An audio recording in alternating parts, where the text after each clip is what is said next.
Amen. I didn't find out about this until 6:30 this morning. When I say in terms of what the agenda was and everything, uh, and she sat down and she spoke with me. Now I knew that we were having it because I had a great opportunity to focus on what God was doing and what was happening.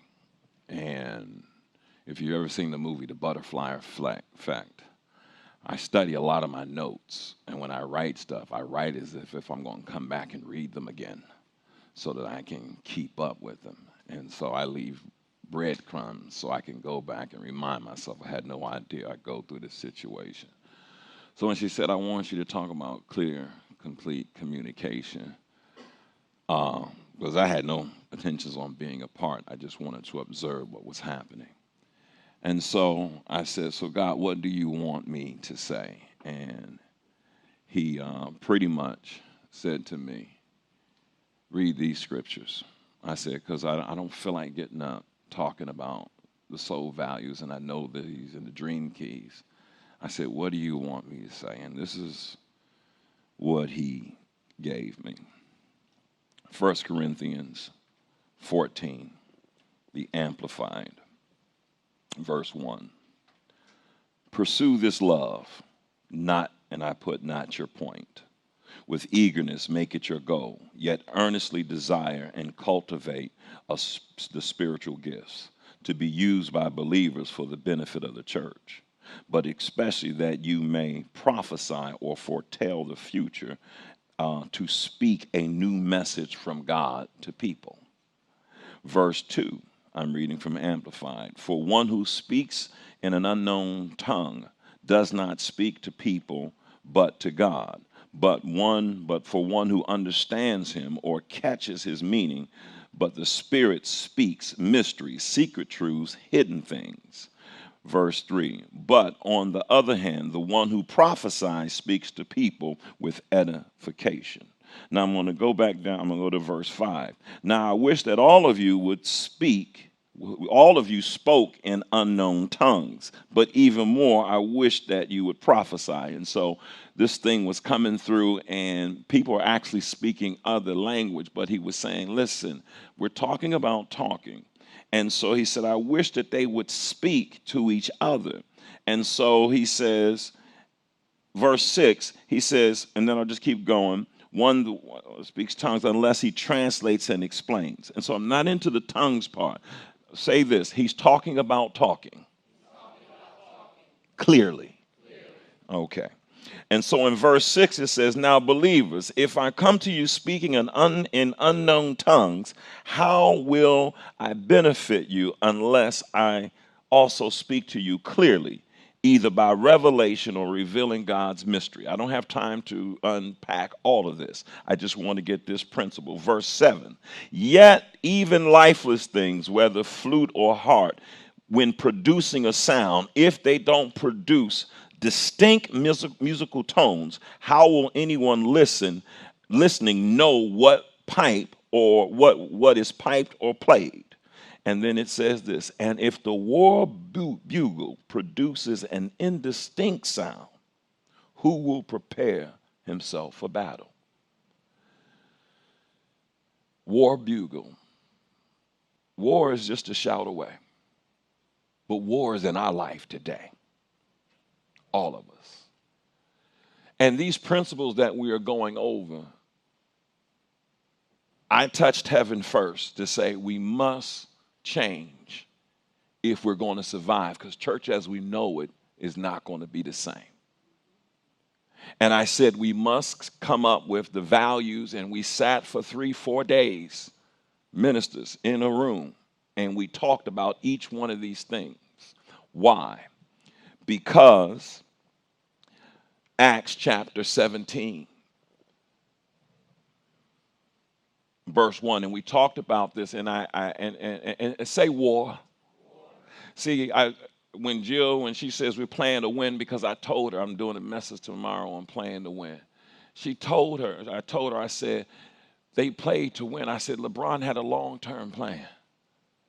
He didn't get caught up in the distraction. He had a long game. And this was our long game. And I'm so glad to see that we're back. And so now, how was all of what we're talking about birth? Acts chapter, what did I say? 17, verse 1. Now, after Paul and Silas had traveled through Amphipolis, Annapolis, after they had traveled through Annapolis and Apollonia, they came to Thessalonica, where there was a synagogue of Jews. Say Jews.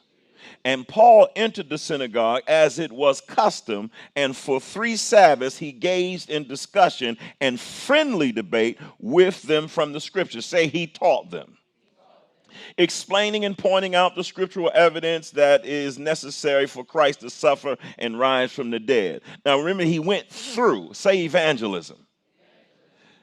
The heart of this ministry is evangelism and outreach. Just as I had not been to a gym in 3 years, I had not been able to be on stage for 3.5 to 4 years to do my gift as outreach. And so I saw to it that other people did what they did, but for me, I had to readjust. But say evangelism. The reason you all are here is because the soul of this ministry is outreach and teaching you how to think. And so as he engaged in discussion with them from the scriptures, he says, this Jesus whom I am proclaiming to you is the Christ, the Messiah, the anointed. And some of them were persuaded to believe and join Paul and Silas, along with a large number of God-fearing Greeks. Say, this is not a test. 25 years worth of pastoral experience, 35 years of following God. Done made enough mistakes, and the biggest mistake was this mistake. God said it was my pleasure to destroy what you built. He spoke to me through a man who wrote something in 1855. God is the same today as he was then, and then he is tomorrow and yesterday. And he said, those who love their dream of a Christian community more than their love of the Christian community itself become destroyers of the Christian community, even though their personal intentions may be ever so honest. Did y'all hear that? He says, if you love your dream more than you love what it is that I'm telling you to do, if you love your mission more than it is, then understand it's my mission. And these are my people. Because if you don't, he says, God hates this wishful dreaming because it makes the dreamer proud and pretentious. You ain't down. You ain't keeping it real. You out of tune. Are you down with us? We created a religion called realism, keeping it real. It was just supposed to be on truth. And so the bottom line, God said it was my pleasure to destroy it, and it's my pleasure to rebuild it by way of organic community. So I ain't got nothing to do with this. I maybe got 1 or 2 more minutes left. Listen, y'all. I don't know who sings that song. I gotta. If you look in my eyes, you see what I see. Dun dun dun, dun dun dun. What is it? Okay, thank you. I've got to go listen to that when I leave here. Look in my eyes, y'all. It's time. My life, I don't care. Look at my life. And if you see what I see, you know, listen, it's on. Clear communication is this. I forgot to read one more thing. One more thing.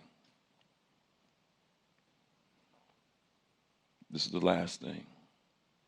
It says some of the Jews, in other words, some of the people who were firm in their belief that they had the truth, had to now make an adjustment because they now realized that Yeshua was the Messiah.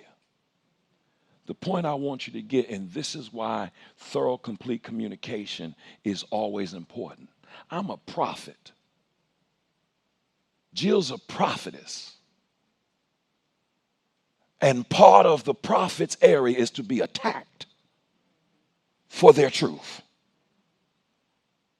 And so we put this in to say, Speak face to face, man to man. Don't gossip, because gossip is nothing but a talebearer of Satan.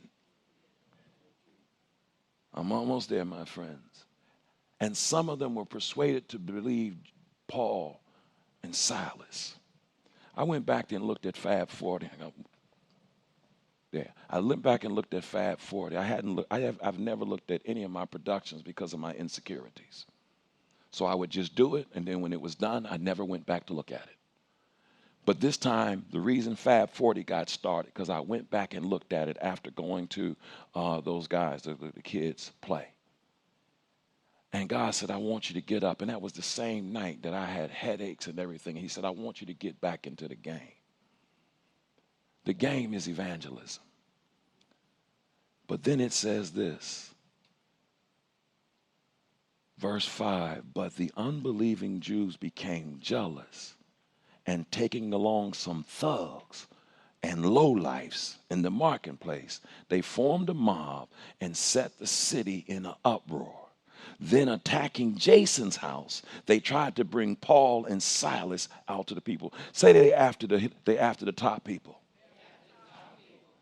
But then it says, but when they failed to find them, they dragged out all the disciples. Here's all I have to say about communication. Unless you understand you're at war, then you don't understand the importance of making sure your message has been communicated. Unless you understand you're at war, then you don't take an important message and put it in a text. Unless you understand you're at war, you make sure the person understands you by asking them what is it that I said to you, so that we can walk away from here clearly. If people were won over for Christ, this next go round ain't a test. I've been on the front line for so long, and I got gun shy, because whoever takes them shots gets shot. Everybody else gets the bullet, the blood splatter. Baby, you've done a good job, as you did in 2004, 2003, 2005. And as I sat in the parking lot of Safeway, I didn't even think I was going to be a part. Because you know all I want to do? I just want to walk in here and get up and speak God's word. And ATL and Maryland and everybody else watching, guess what? We here now. But y'all got to play to win. No more foolishness. No more backbiting. Man to man, face to face. And then we can face the enemy together.